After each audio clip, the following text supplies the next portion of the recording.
All right. First thing I'd like to do today is thank Suzanne Lewis for reminding me that these bones in the palm of the hand are called the metacarpals. I have the carpals here and then the metacarpals. I should have remembered that. Phalanges.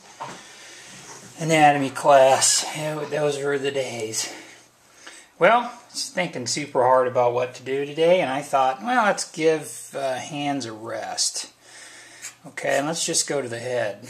All right, and as a cartoonist, and I would argue, this goes for just about whatever you're drawing, because, the deeper understanding is important to have, regardless of what you're doing with anything, really. So I'll screw around with the head today, and this is basically what's going through my mind when I think head. All right, and that's fairly realistic looking. As a cartoonist, you screw around with all of the different dimensions of the head. I oftentimes just go for this kind of a shape.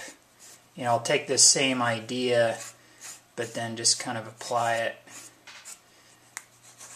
in a more screwy kind of fashion. And you put instead of, your eyes are in the middle of your head, up and down wise, and you can do that, and you change the character of the head by moving the eyes around. Or you could take those same eyes and move them up closer to the top and give the character a different sort of feel. And it's funny, talking about, there is no way that you should be drawing heads. I mean, because it's like they are as varied as, the different kinds of shapes that you can apply to the human body itself. All right, but basic things you gotta, I think you gotta meet in order to convey, a human head, and that is this front plane and the side plane, and then you've got the brain box on the back, and then you've got your spine coming out that way. All right, and that's basically it. It's super simple, and you can just go from there. Sky's the limit, really.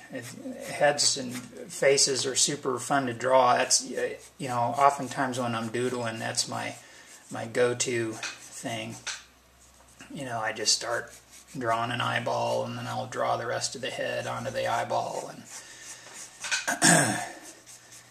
and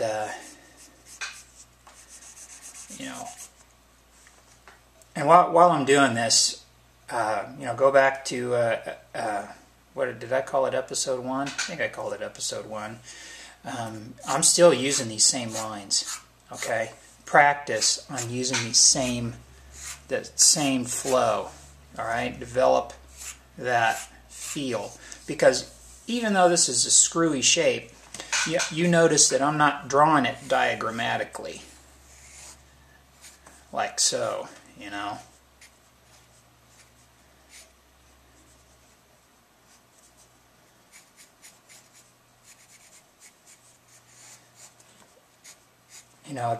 that's just not how I work, because it's it's a little bit boring, and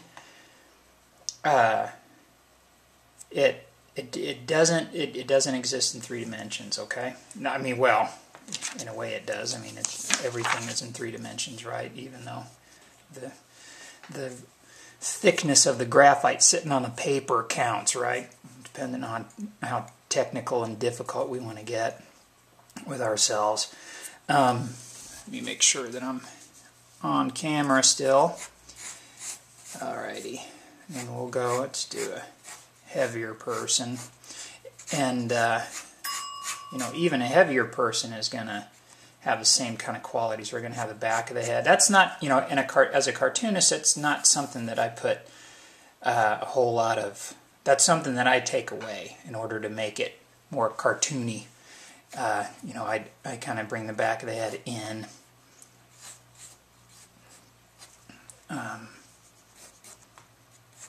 That's kind of, I guess my style with it.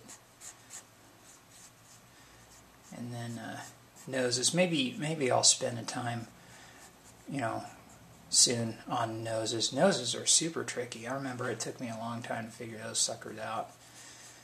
And so there's a heavy person, but then I'll make this guy bald, curly haired and stuff.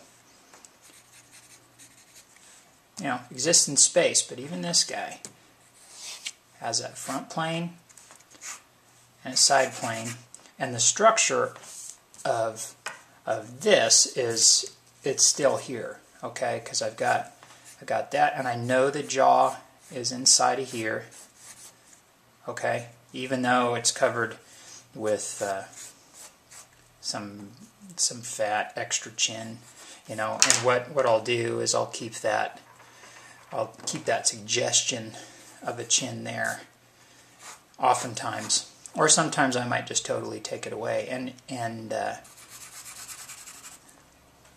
again, just describing that plane, not shading, okay?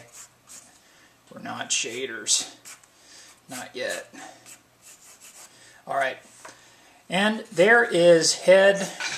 I don't know if it's even 101. It's like 95 or 80. Head level half. And anyway, have fun with that. See what happens. Let me know how it goes, and I will talk at you again soon. Bye-bye.